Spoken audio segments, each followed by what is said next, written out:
Hi everyone, Tim Muldoon back for day 8 of Ignatian mindfulness, and it's a nice coincidence that I happen to be doing this on Earth Day, which is celebrated, as you know, around the world to kind of call to mind the world that we live in, our environment, and the way that we care for it.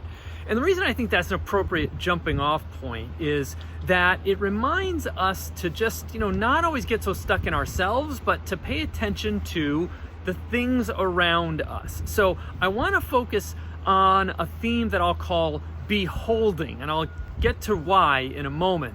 But a quick backdrop, a quick preface. This is an exercise that I've done with my students for years. It's, just asking them to attend to the things that draw their attention. So in this video, you're probably looking at me. You could be looking at that house over there or these trees. They're kind of blowing in the breeze. That's perfectly normal. But the point is that our attention is usually grabbed by whatever is maybe just the most attention grabbing. So if it's a person, we're going to pay attention to the person. Our thoughts can get in the way sometimes, this memory, this thing I have to do. Certainly in this time of stress, there are all sorts of things that are kind of calling for our attention. But again, the critical question is, well, why do we let our attention be drawn to the things that we do? There are many ways that we can, as it were, train our attention. So in this circumstance, and again, the exercise that I invite my students to pay attention to is trying to be more mindful of what it is that draws our attention. It's not automatic.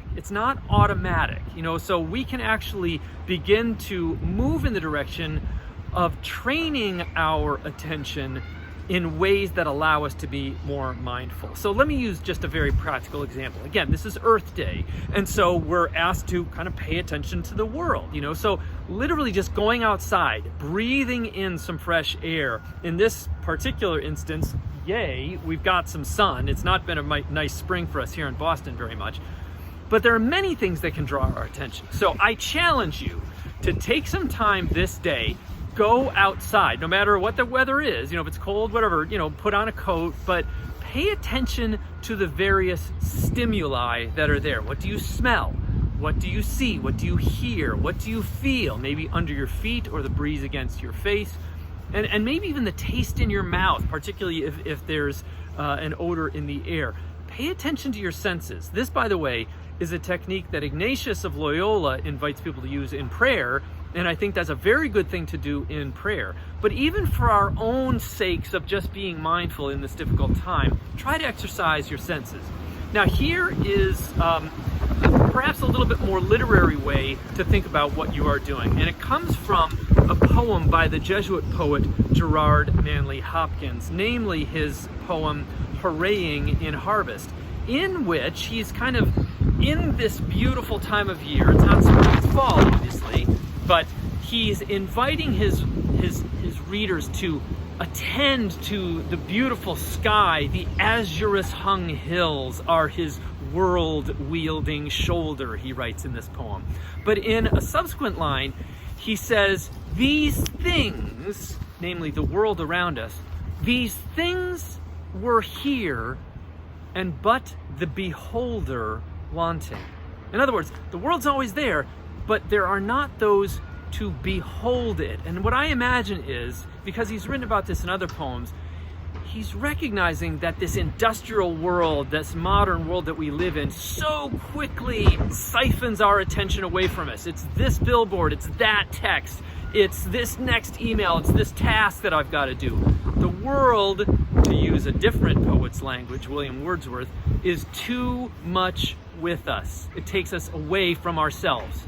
So go outside, attend to the immediacy of the sensations that you experience. Reclaim, as it were, your own attentiveness. Become, in Hopkins' words, a beholder. Become a beholder. Because if you do that, you start to recognize that there is perhaps more beauty than we allow ourselves to see in the course of a day. And for many of us, that passage from beauty toward God becomes more natural. We give thanks, we're grateful. And even if you're not in that place, maybe just allow yourself to recognize that the world is greater and more beautiful, to still be in a place of gratitude. And again, to reclaim that in a sense of mindfulness, not letting your attention be stolen away from you. So, some thoughts for this otherwise windy, somewhat cold spring day. Hopefully it'll be getting better here in Boston before too long. But wherever you are, I hope that you are developing your own sense of being more mindful in these tough times. Hang in there. Thanks again for listening.